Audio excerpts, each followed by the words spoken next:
Alam study সলিউশনে সকলকে স্বাগত জানাই। তো আজকে আমরা এই ভিডিওতে মাধ্যমিক 2026 সালের জন্য ভৌতবিজ্ঞান সাজেশন নিয়ে আলোচনা করব।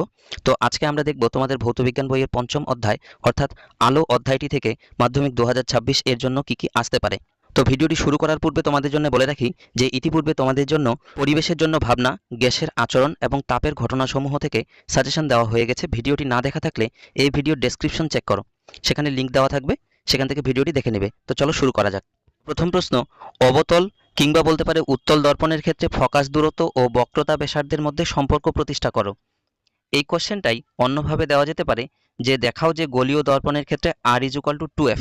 বুঝতে পারছো যে আমি এটাকে ট্রিপল স্টার দিয়ে রেখেছি।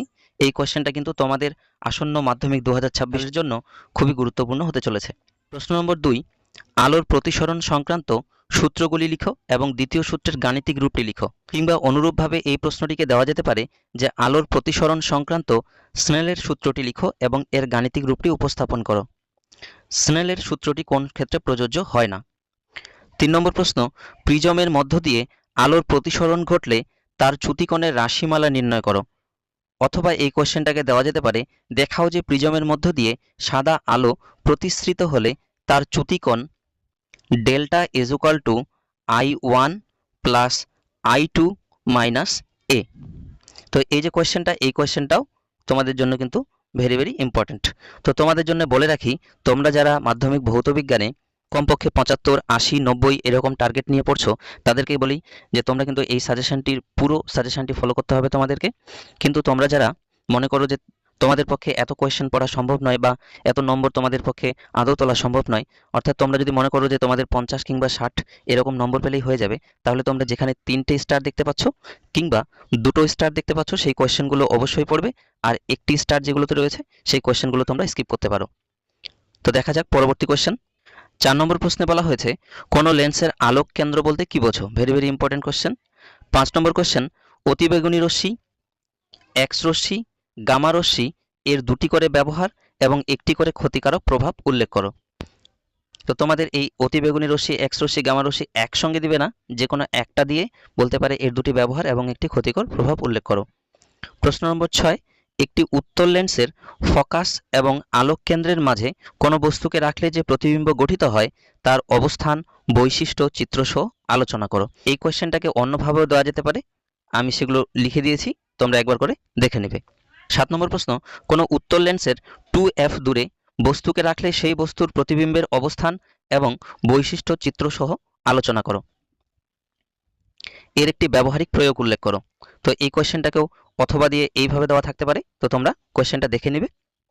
এবার 8 নম্বর কোয়েশ্চেন, কোনো উত্তল লেন্সের 2f এবং f দূরত্বের মাঝে কোনো বস্তুকে রাখলে সেই বস্তুর অবস্থান, বৈশিষ্ট্য সহ চিত্রসহ আলোচনা করো এবং এর একটি ব্যবহারিক প্রয়োগ উল্লেখ করো।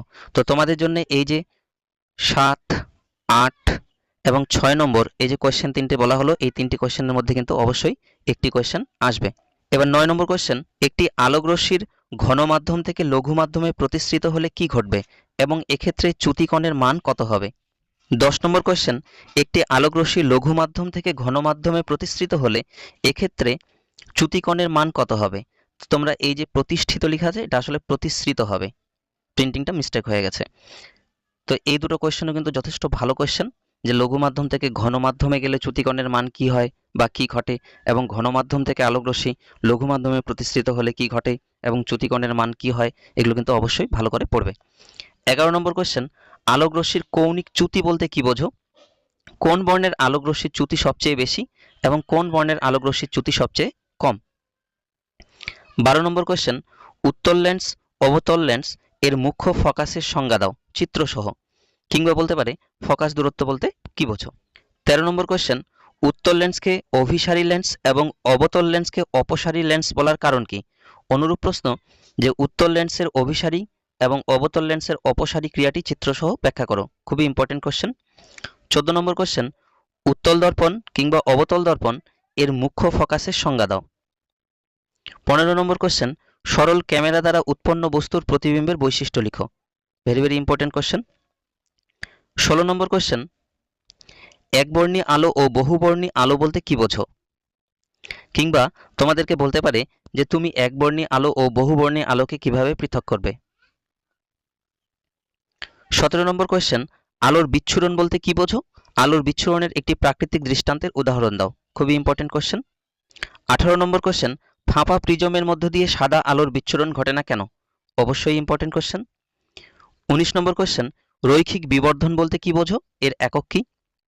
20 নম্বর কোয়েশ্চেন, সূর্যের আলোয় সবুজ পাতা সবুজ দেখা যায় কেন? 21 নম্বর কোয়েশ্চেন, কোনো বস্তুকে কালো দেখায় কেন? 22 নম্বর কোয়েশ্চেন, বিভিন্ন বর্ণের বস্তু কেমন করে দেখা যায়?